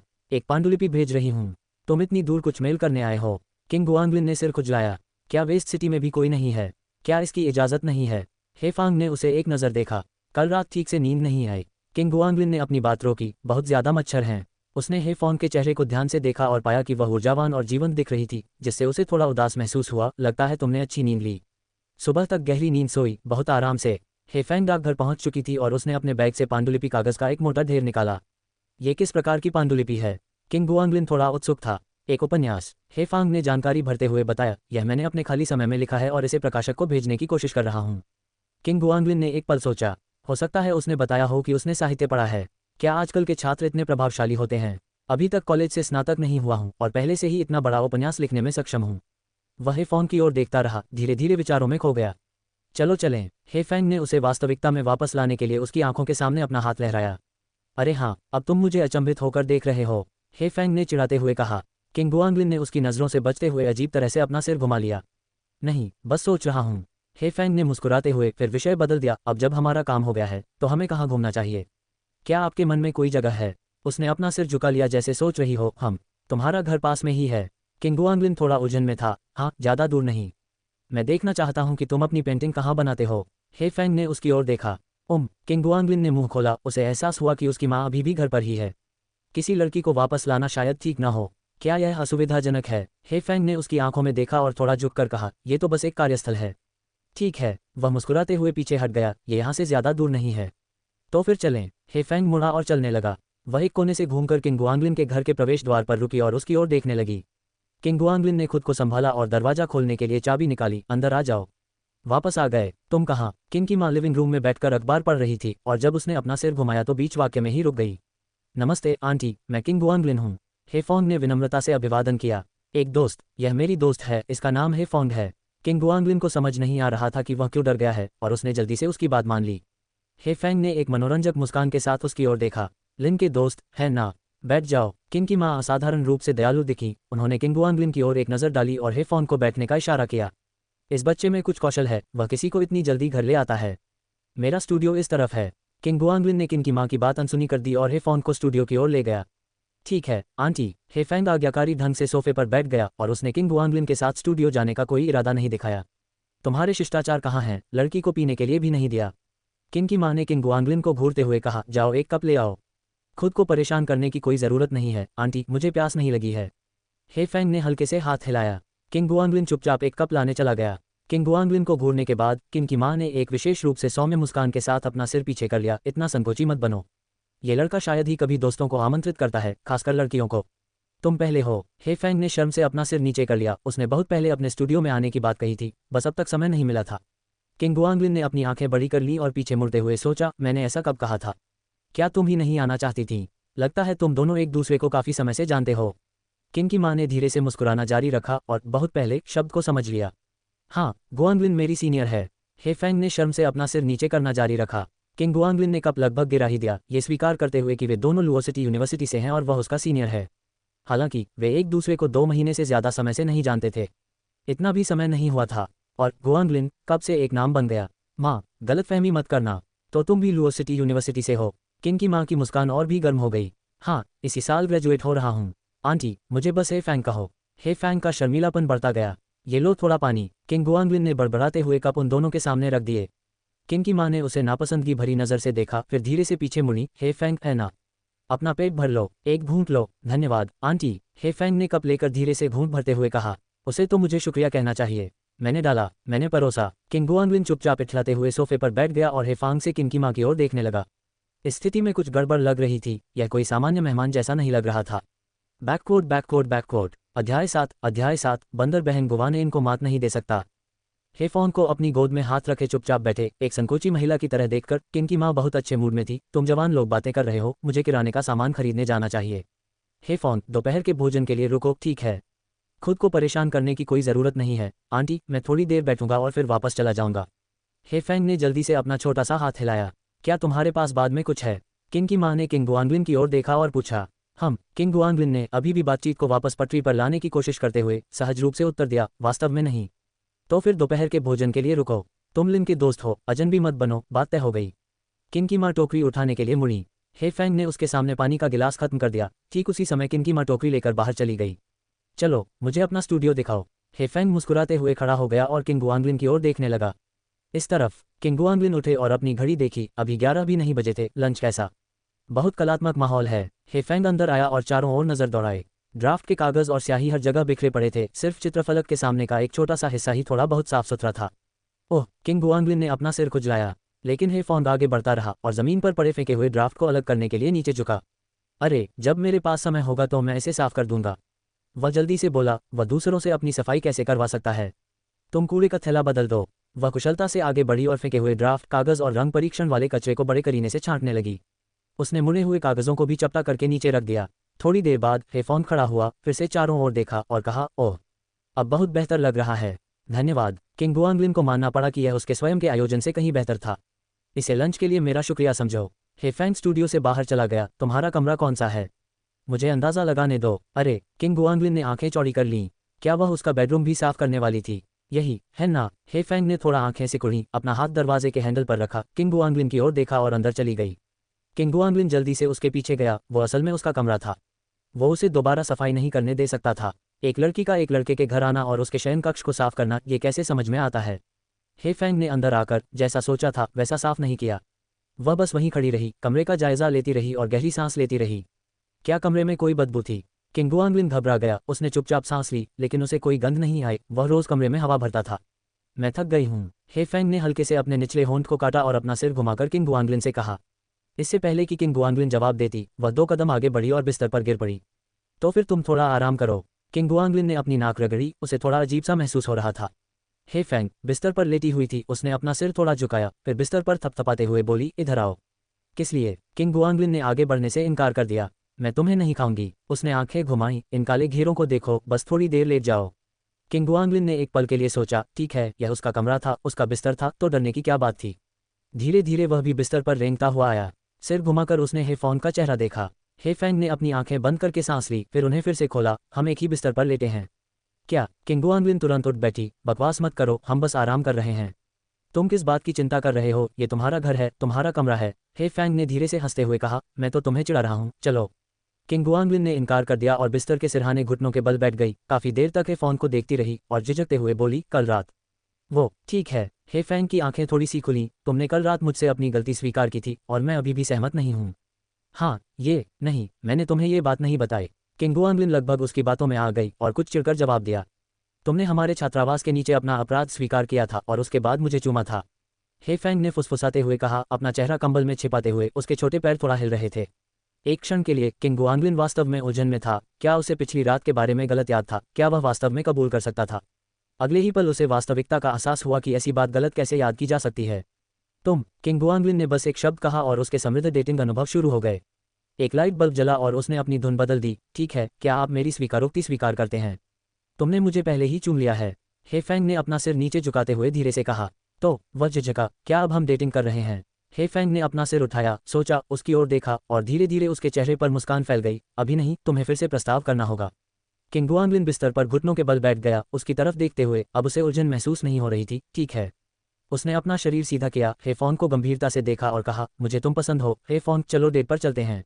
धप। लिविंग रूम के सोफे से आवाज गूंजी। दोनों ने मुड़कर देखा। अंदर आने के बाद उन्होंने दरवाजा बंद नहीं किया था। लिविंग रूम में किन की माँ किराने का सामान ले जाते हुए अपने दूसरे हाथ से अपने पैर को रगड़ते हुए जोर से बुदबुदा रही थी। ओह प्रिय, बूढ़ा होने से न केवल कानों की सुनने की क्षमता कम हो जाती है, बल्कि आंखें भी कमजोर हो जाती हैं, हमेशा चीजों से टकराती रहती हैं। किंग गुआंगलिन का चेहरा तुरंत लाल हो गया। वह जल्दी से बिस्तर से उठकर दरवाजा बंद करने लगा, फिर हेफांग की तरफ देखा। हेफेंग बिस्तर पर लेट गई, अपना चेहरा अपने हाथों में छिपाए अपनी उंगलियों के बीच से झांकते हुए बोली, उफ, तुम्हारी माँ ने तुम्हें मुझसे अपनी गलती मानते हुए सुन लिया। अगर मैं नहीं मानूंगी तो मैं उनका दोपहर का खाना नहीं खा पाऊंगी। तुमने ये जानबूझकर किया। वह थोड़ा परेशान हो गया। वह तो बिल्कुल सामान्य आदमी था, फिर उसके साथ इस तरह का खिलवाड़ कैसे हो गया? नहीं, मुझे नहीं पता था कि आंटी वापस आ गई हैं। आपने ये जानबूझकर किया। हेफेंग बिस्तर से उठे और धीरे धीरे उनके पास पहुंचे। तुम क्या कर रहे हो? किंग गुआंगलिन को अचानक थोड़ी घबराहट महसूस हुई। मैं बाहर जा रही हूँ। हेफेंग उसके सामने खड़ी थी और उसकी ओर देखकर मुस्कुरा रही थी। तुमने क्या सोचा था कि मैं क्या करने जा रही हूँ? ओह, किंग गुआंगलिन दरवाज़ा खोलने के लिए एक तरफ हट गया। उसका उस वक्त बाहर जाने का कोई इरादा नहीं था। तो फिर मैं बाहर जा रही हूँ, हेफोंग ने दरवाजे के पास खड़े होकर कहा। किंग गुआंगलिन को लगा कि उसकी मुस्कान थोड़ी शरारती लग रही है। जैसे ही वह बोलने वाला था, हेफोंग झुकी, दबे पांव आए और उसके चेहरे के एक तरफ चूम लिया। उसने अचानक अपनी आंखें चौड़ी कर लीं, लेकिन हेफोंग पहले ही बाहर जा चुका था। आंटी, मुझे आपकी मदद करने दीजिए। कोई ज़रूरत नहीं, कोई ज़रूरत नहीं, तुम्हें और लिन को आराम करना चाहिए। कोई बात नहीं, मैं अक्सर घर पर खाना बनाती हूँ। इतनी छोटी उम्र और खाना बनाना भी जानती हो। इतनी अच्छी लड़की हो, कहाँ से हो? हे शहर, लुओ शहर से ज़्यादा दूर नहीं है। आह, हे सिटी से, मैं देख रहा हूँ, हे सिटी की लड़कियाँ बहुत चालाक हैं। अरे, मुझे ये करने दो, ये बहुत गंदा और खूनी है। ये ठीक है, बस इसे धो लो। किंग गुआंगलिन बाहर अपनी जगह पर खड़े होकर बातचीत सुन रहा था और उसने अपने गाल को छुआ, थोड़ा उदास सा महसूस कर रहा था। क्या डेटिंग ऐसी ही नहीं होनी चाहिए? वह उससे साफ तौर पर 2 साल बड़ा था, फिर भी ऐसा लग रहा था जैसे कोई बड़ी बहन अपने छोटे भाई को चिढ़ा रही हो। उदास भाव से रसोई की ओर देखते हुए उसने दरवाजा बंद कर लिया, बिस्तर पर लेट गया और सोचने लगा कि आखिर क्या हुआ था। अरे, इस कंबल से कुछ खुशबू क्यों आ रही है? अध्याय 8। अफसोस की बात है कि पड़ोसी जासूस नहीं है। बैककोट बैककोट बैककोट। डिनर तैयार है। किंग की माँ ने किंग गुआंगलिन के दरवाजे पर दस्तक दी और एक पल के बाद वह अपने कमरे से बाहर आ गया। तुम हमेशा टालमटोल करते रहते हो, खाने के लिए भी कभी उत्सुक नहीं होते। किंग की माँ ने बुदबुदाते हुए साफ बर्तन और चॉपस्टिक मेज पर रखे। हेफेंग आखिरी डिश ला रहा था और उसने सहजता से कहा, पहले अपने हाथ धो लो। किंग गुआंगलिन ने किंग की माँ को देखा, फिर हेफोंग को, और अनजाने में महसूस किया कि दृश्य असामान्य रूप से सामंजस्यपूर्ण था। तुम इतने देर से क्यों आ रहे हो? उसे टालमटोल करते देख किंग की माँ थोड़ी नाराज हो गईं। हाथ मुंह धोकर हेफांग को चावल परोस दो। उसने सिर घुमाया तो हेफांग पहले से ही कटोरा लिए बर्तन के पास खड़ी थी। किंग की माँ ने पलटने से पहले किंग गुआंगलिन को फिर से हल्के से थप्पड़ मारा। मुझे करने दो, मुझे करने दो। हेफांग, पहले तुम बैठो। ठीक है, पहले आप खा लीजिए, हेफोंग ने कहा जैसे ही उसने एक कटोरा परोसा और उसे मेज के सिरहाने रख दिया। मेरी भूख कम है, इसलिए मैं खाती हूँ, किंग की माँ ने कहना शुरू किया, लेकिन फिर देखा कि कटोरा चावल से आधा ही भरा था और उन्होंने बाकी शब्द निगल लिए। उसने हेफोंग की ओर आश्चर्य से देखा। उसकी भूख बहुत स्थिर थी। वह हर भोजन में लगभग एक ही मात्रा खाती थी, अधिक से अधिक कुछ अतिरिक्त सब्जियां खाती थी, लेकिन कभी भी अधिक चावल नहीं खाती थी। हेफेंग ने चावल का एक और कटोरा परोसा। किंग की माँ की नज़र उस पर पड़ी और एक पल के लिए रुककर मुस्कुराते हुए चावल मेज पर रखते हुए कहा, घर पर मैं हमेशा चावल परोसता हूँ, यह एक आदत है। तुम खा लो, अगर यह पर्याप्त नहीं है तो मैं और परोस दूंगा। बस बहुत हो गया, बस बहुत हो गया। किंग की माँ ने चारों ओर देखा, ये देखकर कि सब कुछ हो गया है, और बैठ गईं। हाथ धोने के बाद किंग गुआंगलिन मेज पर बैठा। उसे एक अवास्तविकता का एहसास हो रहा था। क्या हेफांग कुछ ही घंटों में इतनी सहजता से घुल मिल गया था? वास्तव में यह आसान नहीं था। वह न केवल उसे कुशलता से संभाल सकती थी, बल्कि वह उसकी माँ के साथ भी काफ़ी कुशल थी। लड़की का खाना बनाना लाजवाब है। हेफोंग द्वारा पिछली बार बनाए गए व्यंजन को चखने के बाद किंग की माँ की आंखें चमक उठीं। यह शाकाहारी तिकड़ी हेफोंग ने बनाई है। लिन, तुम्हें और खाना चाहिए। किंग गुआंगलिन ने चावल खाते हुए कुछ हम बुदबुदाया। उसके दिल में चुपचाप संकट की एक किरण उभर रही थी। क्या इस महिला में कोई दोष नहीं था? एक काबिल गर्लफ्रेंड होना अच्छी बात थी, लेकिन हर जगह हावी होना बर्दाश्त नहीं था। उसे हालात बदलने का कोई रास्ता ढूंढना था। हेफांग किंग गुआंगलिन को चावल का कटोरा लिए खाना खाते हुए देख रहा था, मानो उसकी नज़रें उस पर से हटी नहीं रही थीं। किंग की माँ ने उन्हें ध्यान से देखा और फिर अपने बेटे की ओर देखते हुए कुछ सोचने लगी। क्या इसे ही वे मूर्खों का भाग्य कहते थे? अपने बेटे को मूर्ख कहना बेशक मजाक था, लेकिन वह अपने बेटे को जानती थी। ये लड़की अब तक हर लिहाज से बेहतरीन थी और जाहिर था कि उसके बेटे को फायदा हुआ है। और ठीक है, देखते हैं क्या होता है। शायद इस मूर्ख लड़के ने उसे ईमानदारी से प्रभावित किया हो, दिन के उजाले में घर पर कबूल कर लिया हो। टीएस बेटी, ज्यादा खाओ, जैसे घर पर हो, किंग की माँ ने आग्रह किया। हेफेंग ने सिर हिलाया और सब्जी का एक और छोटा टुकड़ा उठाकर अपने मुंह में डाल लिया। किंग गुआंगलिन की बात करें तो हालांकि वह थोड़ा उदास था, फिर भी उसने खाना बड़े चाव से खाया। चावल से भरा कटोरा जल्दी जल्दी खत्म कर दिया। जैसे ही वह उठकर और परोसने वाला था, उसके बगल से एक छोटा सा हाथ आया। किंग गुआंगलिन ने चावल के कटोरे को कसकर पकड़ लिया और अपना सिर घुमाकर हेफोंग की ओर देखा। वह क्या कर रही थी? छोड़ दो। हेफेंग ने उसकी चॉपस्टिक उठाई, नकली मारने का इशारा किया और धीरे से कटोरा लेकर और चावल परोसने के लिए मुड़ गई। किंग गुआंगलिन के दिमाग में अभी भी सवाल थे, लेकिन उसने कुछ भी नहीं कहा, इससे पहले कि किन की माँ ने फिर से उसकी पीठ पर हल्के से थपथपाया। इसे खुद परोसो, किन की माँ ने उसे घूरते हुए कहा। उसे लगा कि उसके साथ कुछ अन्याय हुआ है, वह तो अपनी सेवा करना चाहता था, क्या उससे वह छीन नहीं ली गई। हेफोंग ने ताज़ा चावल किंग गुआंगलिन के सामने रख दिया, फिर अपना कटोरा उठाया और छोटे छोटे निवाले खाते हुए बहुत प्रसन्न दिख रही थी। किंग गुआंगलिन ने अपने सामने चावल के ढेर को देखा, फिर हेफोंग को देखा। मानो मैंने पहले कभी आपकी सेवा नहीं की हो। उसने एक दो निवाले खाए, ये सचमुच बहुत स्वादिष्ट था। हेफांग की व्यस्तता के कारण खाना थोड़ा ज्यादा बन गया था और सबका पेट भर जाने के बाद भी कुछ बच गया था। किन की माँ ने बचा हुआ खाना फ्रिज में रख दिया और जब पलट कर देखा तो हेफांग पहले से ही खाली कटोरे रसोई में ले जा रहा था। बेटी छोड़ो, मैं करूंगी। किन की माँ ने कहा, उसके हाथ मेज से छूटी हुई चीजें जल्दी से उठाकर रसोई में ले जाने में व्यस्त थे। जाओ अपने हाथ धो लो और लिन के कमरे में आराम करो, मैं संभाल लूंगी। किन की माँ का विरोध न कर पाने के कारण हेफांग को रसोई से बाहर जाना पड़ा। किंग गुआंगलिन पानी उबाल रही थी और बोली, कमरे में जाओ, मैं तुम्हारे लिए बाद में पानी लाऊंगी। हेफेंग ने कोई जवाब नहीं दिया, धीरे धीरे लिविंग रूम में आधा चक्कर लगाया, टीवी के बगल में लगे तारोविन के पास रुका, एक स्प्रे कैन लिया, थोड़ा पानी छिड़का और तारोविन के पत्तों को पोंछने के लिए पीले पड़ चुके मुलायम कपड़े का एक टुकड़ा निकाला। लिन, हमारे पास बर्तन धोने का लिक्विड खत्म हो गया है, अंकल पैन से जाकर एक बोतल खरीद लो। किंग गुआंगलिन ने जवाब दिया, हेफोंग को अलविदा कहा और बर्तन धोने का तरल खरीदने के लिए पास के अंकल पैन के सुविधा स्टोर पर चला गया। किन आज अपनी प्रेमिका को घर लाया है। अंकल पैन किंग गुआंगलिन को देखकर गपशप करने से खुद को रोक नहीं पाए। ये बात तुम्हें किसने बताई? किंग गुआंगलिन ने आश्चर्य से पूछा, हाथ में बर्तन धोने का तरल पदार्थ लेकर मुड़ते हुए। हे, अंकल पैन गर्व से हंसे, सबने देखा, आप एक लड़की को घर लाए, फिर आंटी जू बाहर गईं और ढेर सारा सामान खरीद लाईं, क्या ये स्पष्ट नहीं है? किन की माँ का उपनाम जू था। उबे हुए पड़ोसियों ने ये दोनों बातें देखी, जल्दी से एक दूसरे से जुड़ गईं और फिर गपशप और कल्पना की शक्तिशाली क्षमताओं से तथ्यों का अनुमान लगा लिया गया। अंकल पैन, मेरा सुझाव है कि आप जासूस का पेशा अपना लें। किंग गुआंगलिन ने अपना बटुआ निकाला, एक पल सोचा और फिर काउंटर के पास से कुछ लॉलीपॉप उठाकर बर्तन धोने वाले लिक्विड के पास रख दिए। कितने? 13.5। अंकल पैन ने लॉलीपॉप देखा और फिर से हंसे, वह लड़की कुछ दिन पहले यहाँ घूम रही थी और मैं सोच रहा था कि वह किसे ढूंढ रही है, मैंने नहीं सोचा था कि वह तुम होगे। कुछ दिन पहले? किंग गुआंगलिन चौंक गया, आपने गलत देखा होगा, आज पहली बार मैं उसे यहाँ लाया हूँ। छी, तुम जवान लोग हमेशा रिश्ते छुपाना पसंद करते हो। लो, तुम्हारा बकाया $6.5 है। अंकल पैन ने बकाया देते हुए कहा, कुछ और नाश्ता नहीं खरीद रहे हो? किंग गुआंगलिन ने पीछे मुड़कर देखा और अंकल पैन ने स्नैक्स वाले हिस्से में रखी शेल्फ की ओर इशारा किया। ये वाला बहुत लोकप्रिय है, वह भी, और वह वाला, थोड़ा ले लो। लड़की का उत्साह बढ़ाओ, आओ, जब तुम्हारे पास समय होगा तो मैं तुम्हें कुछ तरकीबें सिखाऊंगा। तुम्हारी पुरानी तरकीबें अब काम नहीं करती। किंग गुआंगलिन ने मुड़कर अंकल पैन की ओर इशारा करते हुए जो स्नैक्स दिखाए उन्हें उठा लिया। दुकान के मालिक जानते थे कि किस समूह को कौन से स्नैक्स पसंद हैं, इसलिए अंकल पैन की यह सलाह मानना ठीक था। इसके अलावा मुझे इसे मनाने की कोई ज़रूरत नहीं है। वह सारा दिन मूर्खों की तरह हंसती रही, उसे समझ नहीं आ रहा था कि आखिर इतनी खुश होने की क्या बात है।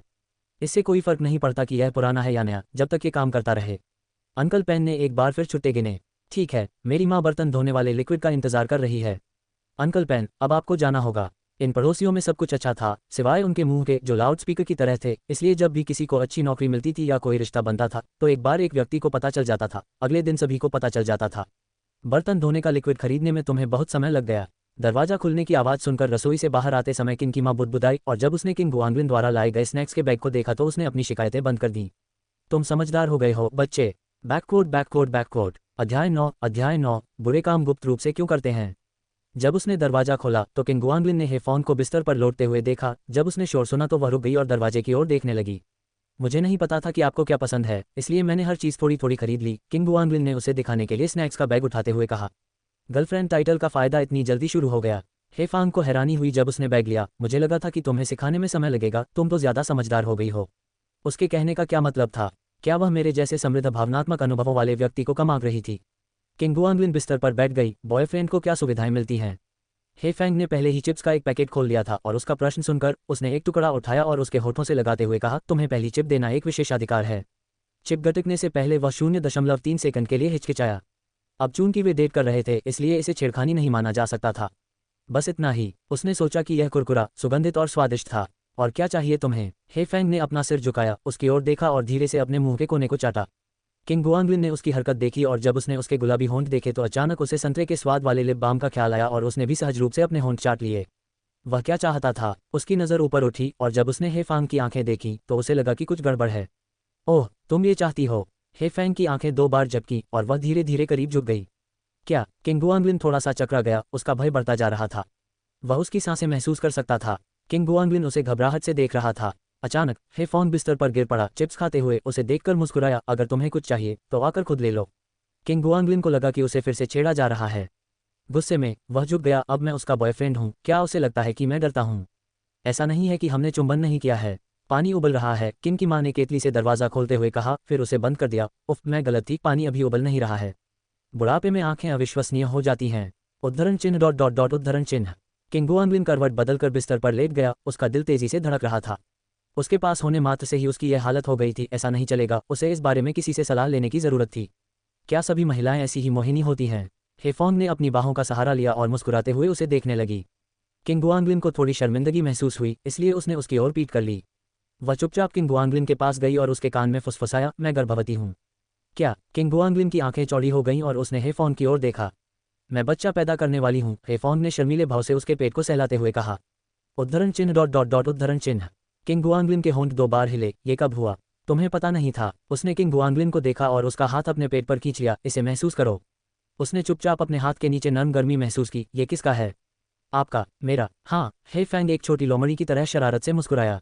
वह बिस्तर से उछल पड़ा और हेफोंग को बड़ी बड़ी आंखों से देखने लगा। तुमने कल रात मुझे चूमा था, हेफोंग ने झुकी हुई पलकों के नीचे से उसकी ओर देखते हुए कहा, होठों पर एक चुंबन और एक बच्चा। तुमने ही मुझे चूमा था, इसलिए बच्चा भी तुम्हें ही होगा। किंग गुआंगलिन आग बबूला हो गया। ये औरत फिर से उसके साथ खेल रही थी, कितनी दुष्ट। वह गुस्से में वापस लेट गया और हेफोंग की ओर पीट कर ली। एक चुंबन से गर्भवती हो जाना? बचकाना। हेफोंग खिलखिलाकर हंस पड़ी। उसका चेहरा अपनी सफल शरारत पर आत्मसंतुष्टि से भरा हुआ था। उसने 2 उंगलियों से चिप्स का पैकेट उठाया और टूटे हुए चिप्स मुंह में डाले, उन्हें कुतरते हुए किंग गुआंगलिन के बगल में लेट गई। उसका नन्हा सा कोमल हाथ किंग गुआंगलिन की कमर पर लिपट गया और उसे गुदगुदी होने लगी। उसने आगे बढ़कर शरारती हाथ को पकड़ लिया, उसे धीरे से दबाया और थोड़ा बेहतर महसूस करते हुए आंखें बंद करके आराम करने लगा। उसे सारी रात नींद नहीं आई, पता नहीं कब नींद आ गई। जब किंग गुआंगलिन ने आंखें खोली तो कमरा धुंधला हो चुका था। उसने करवट बदली, होश में आया और एक तरफ हाथ बढ़ाया, वह खाली था। हेफेंग कहाँ था? वह उठकर बैठा तो उसने खुद को एक पतले कंबल से ढका हुआ पाया। इधर उधर देखने पर उसने पाया कि पर्दे आधे लटके हुए थे और मेज करीने से सजी हुई थी और किनारे पर कुछ बचे हुए नाश्ते रखे हुए थे। क्या वह चली गई? किंग गुआंगलिन बिस्तर से उठी और दरवाज़ा खोला। किंग की माँ लिविंग रूम में अपनी पुरानी चीज़ों से छेड़छाड़ कर रही थीं। जाग रहे हो? किंग की माँ ने आवाज़ सुनकर अपना सिर घुमाया। क्या ढूंढ रहे हो? कुछ नहीं, वह भी कुछ देर पहले ही गई है। तुम देर से उठे हो? किंग की माँ उसे किताब की तरह पढ़कर सुना सकती थी। इधर आओ, बैठो। किंग गुआंगलिन ने समय देखा, शाम के 5 बज चुके थे। इस बार वह गहरी नींद में सोया था। पहले मैं कुछ पी लूंगा। दोपहर को जब उसने पानी उबाला था तब तक वह पानी तक नहीं पहुंचा था। अब जब वह जागा था तो उसका मुंह सूख रहा था, इसलिए उसने प्यास बुझाने के लिए एक गिलास पानी डाला और अचानक उसे संतरे का स्वाद आया। कप की तरफ देखा, वो नया था। उसने फिर अपने होंठ चाटे। सोच रही हूँ कि क्या हेफांग ने ये सब तब किया होगा जब मैं सो रही थी, चुपके से। तुम दोनों ने रिश्ता पक्का कर लिया है? किंग की माँ ने अपनी पुरानी चीज़ें नीचे रख दी और उससे पूछा, क्या तुमने हमें आज सुबह नहीं देखा? किंग गुआंगलिन को अजीब लगा। गर्लफ्रेंड होना तो एक सामान्य बात है, फिर भी उसकी स्वीकारोक्ति उसकी माँ ने देख ली। किंग की माँ को पहले ही समझ आ गया था, लेकिन वह उससे ये स्वीकार करवाना चाहती थी। बच्चा अभी भी सीधे जवाब नहीं दे रहा था। मैंने उसे सहमत होते नहीं देखा, बिना किसी उपहार के। तुम बस वहां खड़े होकर स्वीकारोक्ति कर रहे थे, तुम्हें अस्वीकार कर देना चाहिए था। वह मान गई, वह मान गई। किंग गुआंगलिन उसके साथ इस विषय पर चर्चा नहीं करना चाहता था। किंग की माँ ने उसकी ओर देखा और पूछताछ शुरू की, तुम दोनों कैसे मिले? वह मेरी जूनियर है। किंग गुआंगलिन ने वही दोहराया जो हेफोंग ने सुबह कहा था। किंग की माँ को यह पता नहीं चल सका कि हेफोंग ने उसके साथ ऑनलाइन छेड़खानी की, फिर उसे वास्तव में छेड़ा और अंततः उसके साथ संबंध बना लिया। आपने एक दूसरे से कब मिलना शुरू किया? आज। किंग गुआंगलिन ने हैरान होकर किंग की माँ की ओर देखा। बकवास, मैंने कल तुम दोनों को साथ में फिल्म देखने जाते देखा था। किंग की माँ ने बताया कि उनका पीछा करते हुए उसने क्या देखा था। तुम कहाँ थे? वह आपसी स्नेह था, क्या तुम डेटिंग के बिना फिल्म नहीं देख सकते? किंग गुआंगलिन ने तर्क दिया, ये वास्तव में आज था। किंग की माँ को लगा कि बात तो सही है, लड़की अभी भी पढ़ाई कर रही है, तुम कुछ भी अच्छा नहीं कर रहे हो। वह कॉलेज से स्नातक होने वाली है। किंग गुआंगलिन ने कमजोर स्वर में उत्तर दिया। ऐसा लग रहा था जैसे वह किसी हाई स्कूल की छात्रा के साथ डेटिंग कर रहा हो। और इस बारे में सोचे तो क्या वह रिश्ते में छोटा नहीं लग रहा था? वह लड़की अच्छी लगती है, वह तुम्हें क्यों पसंद करेगी? समझ नहीं आता। किंग की माँ ने अपने बेटे की भावनाओं की जरा भी परवाह नहीं की। मैं एक प्रतिष्ठित व्यक्ति हूँ, मेरे सभी अंग स्वस्थ हैं, फिर वह मुझे क्यों पसंद नहीं करेगी? किंग गुआंगलिन उठ खड़ा हुआ, अपने कमरे में वापस जाने की तैयारी कर रहा था। इस बातचीत को जारी रखने का कोई रास्ता नहीं था। बेहतर होगा कि तुम उसे परेशान मत करो, किंग की माँ ने उसे पीछे से याद दिलाया। उसे अक्सर घर पर बुलाया करो। कमरे का दरवाज़ा बंद करते हुए किंग गुआंगलिन बिस्तर पर वापस लेट गया। उसे मत धमकाओ। ऐसा लग रहा था जैसे उसने उसे धमकाया हो। इस बारे में सोचने पर वास्तव में एक प्रश्न था, वह उसे क्यों पसंद करती थी? इसका कोई मतलब नहीं था। अध्याय 10 शून्य आउटपुट के साथ भी टावक होने की जल्दी। बैककोड। तुम महिलाओं के साथ कैसे फ्लर्ट करते हो? किंग गुआंगलिन ने अपना फ़ोन उठाया और अपने सबसे अच्छे दोस्त से पूछा, जिसका रिश्तों के मामले में उसे दोगुना अनुभव था। लड़की, अपने स्वामी को एक मुस्कान दो। उसके सबसे अच्छे दोस्त, जिसका नाम उसके फ़ोन में जियाओयू के रूप में दर्ज था, ने तुरंत जवाब दिया, ऐसे नहीं, मैं इसे दूसरे शब्दों में कहता हूँ, आप अपनी पसंद की महिला के साथ कैसे फ्लर्ट करते हैं। किंग गुआंगलिन ने जवाब दिया और लापरवाही से बाइडू पर खोज की, जहाँ उसे कई अप्रासंगिक जानकारियाँ मिलीं। क्या आप पूछ रहे हैं कि अपनी पसंद की महिला को कैसे रिझाएं? जियाओयू ये समझ नहीं पा रहा था कि किंग गुआंगलिन क्या सोच रहा है। उसने वापस पूछा, फ्लर्ट, मेरा मतलब है एक औरत को शर्माना, शर्म महसूस कराना और उसकी धड़कनें तेज करना। किंग गुआंगलिन को यह जानने में कोई दिलचस्पी नहीं थी कि कैसे आगे बढ़ना है। वह पहले ही सफलतापूर्वक ऐसा कर चुका था, या यूं कहें कि उसका पीछा किया जा चुका था। उद्धरण चिन्ह डॉट डॉट डॉट। यार, इसे फ्लर्टिंग नहीं बल्कि छेड़खानी कहते हैं। जियाओयू को अचानक किंग गुआंगलिन पर तरस आ गया, जो इतने लंबे समय से अकेला था। शायद उसने किसी लड़की का हाथ भी नहीं पकड़ा था। फ्लर्टिंग और पीछा करने में फर्क नहीं कर पा रहा था। उसे उसकी मदद की जरूरत थी। किंग गुआंगलिन ने गहरी सोच में डूबकर संदेश को देखा। छेड़ना, औरतों को छेड़ना, बात तो सही लगी। तो बताओ, तुम कैसे छेड़ते हो? ये तो कमाल की कला है। इसकी शुरुआत सामान्य बातचीत में कुछ मजाकिया मजाक से होती है। मैं करके दिखाता हूँ। आपका राशि पशु कौन सा है? जियाओयू ने ऑनलाइन सीखे हुए नुस्खे बताने का फैसला किया। आप जानते हैं कि मैं एक कुत्ता हूँ, किंग गुआंगलिन ने कहा। कुछ समझ नहीं आ रहा था। नहीं, तुम मेरे हो। देखो, यह इतना आसान है, इसे सीखो और इसका उपयोग करो, जियोयू ने गर्व से अपना रहस्य बताया। किंग गुआंगलिन फिर से सोच में पड़ गया। ये दिलचस्प लग रहा था। आपका राशि चक्र पशु क्या है? खो गए हैं और वापस आने का इंतजार कर रहे हैं। आपकी राशि का जानवर कौन सा है? मैं एक कुत्ता हूँ। आप क्या सोचते हैं? खोया हुआ और लौटने का इंतजार कर रहा है। गलत, तुम मेरे हो। पूर्ण पराजय। किंग गुआंगलिन थोड़ा असहज हो गया। ये कैसे सही हो सकता है? क्या ये सिर्फ मीठी मीठी बातें नहीं हैं? बहुत घटिया है, ये नहीं चलेगा। जवाब मिल गया, ये काम नहीं करता। हार को सहना मुश्किल है। क्या इससे ज़्यादा असरदार कोई और उपाय है? उसने अपने सबसे अच्छे दोस्त से सलाह मांगना जारी रखा। जियाओयू ने अपने फ़ोन पर भौहें चढ़ाईं। जवाब मिला। क्या उसने लालच में नहीं फंसा? ये उसकी जानकारी से परे था। बेहतर होगा कि उसे पूरी स्क्रिप्ट दे दी जाए। आपने अभी शुरुआत की है, असफलता सामान्य बात है। मैं आपको एक लिंक भेजूंगा, उसे देखिए और उसके बारे में और सोचिए। किंग गुआंगलिन ने अपने सबसे अच्छे दोस्त का भेजा हुआ लिंक खोला और उसे कुछ देर तक देखा। वह घटिया मीठी मीठी बातों से भरा था, जो ठीक नहीं था। वह चैट पर वापस आया। क्या इससे भी ज़्यादा बेहतरीन कुछ है? आप बुनियादी बातों का अच्छी तरह से उपयोग नहीं कर सकते, फिर भी आप अंतिम चाल को उजागर करना चाहते हैं। लिन, वास्तविकता को पहचानो, छोटी चीज़ों से शुरुआत करो। आखिरी कदम। जियाओयू ने सिर हिलाया और आह भरी। चलना सीखने से पहले दौड़ने की चाहत में उसे गर्लफ्रेंड कैसे मिल सकती है? कोई बात नहीं, ये काम करता है या नहीं, बस मुझे एक सिखा दो, ये देखने के लिए कि क्या ये संभव है। किंग गुआंगलिन थोड़ा चिंतित था। उसे कुछ हद तक अपनी स्थिति फिर से हासिल करनी थी। उसे हमेशा धमकाया नहीं जा सकता था। जियाओयू को लगा कि उसे अपने दोस्त को हकीकत दिखाने में मदद करनी चाहिए। कोई अंतिम कदम नहीं होता। तभी उसे अचानक हाल ही में देखा एक टीवी शो याद आया। एक अंतिम कदम, मुश्किल, अंजाम देना आसान नहीं। ठीक है, उसे हकीकत में वापस लाने के लिए उसे यही सिखाओ। तो फिर मैं तुम्हें एक गुप्त चाल सिखाऊंगा। क्या तुमने कभी दीवार पटकने के बारे में सुना है? यह निश्चित रूप से एक बेहतरीन चाल है, लेकिन पहले तुम्हें एक प्रेमिका की ज़रूरत होगी।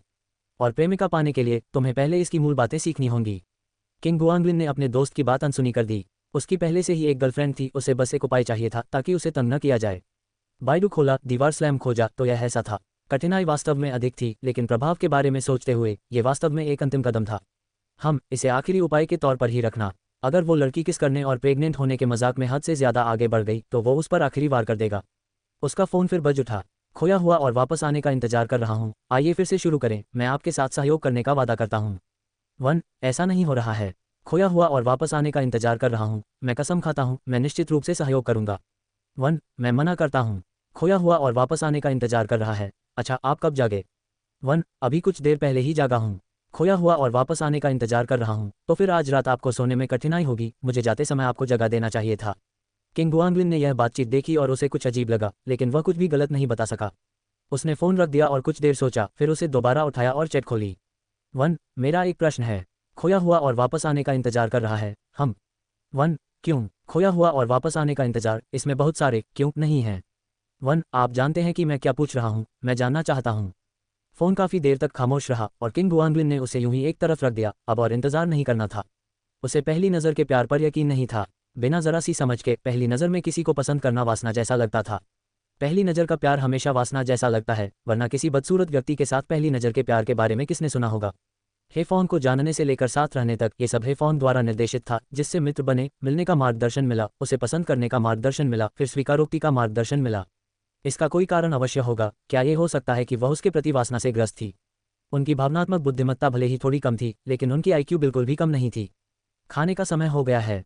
किंग की माँ ने दरवाज़ा खटखटाया। किंग गुआंगलिन ने जवाब दिया और अपने कमरे से बाहर चला गया। ज्यादातर व्यंजन दोपहर के खाने के बचे हुए थे, गर्म किए हुए, सिर्फ एक नई तली हुई सब्जी को छोड़कर, जो उसे और किन की माँ दोनों को बहुत पसंद थी। तुम्हारी छोटी प्रेमिका को नहीं पता कि उसने खाना बनाना कहाँ से सीखा। मुझे लगता है कि उसका कौशल एक रेस्तरां खोलने के लिए पर्याप्त है। किन की माँ ने अचानक है फोन के खाना पकाने के कौशल की फिर से प्रशंसा की। सिर्फ प्रतिभा, कठिन अभ्यास से तो नहीं हो सकती है ना? किंग गुआंगलिन ने सहजता से उत्तर दिया और स्वीकार किया कि दोपहर में उसने जो व्यंजन बनाया था वह वास्तव में किन की माँ के व्यंजन से अधिक स्वादिष्ट था।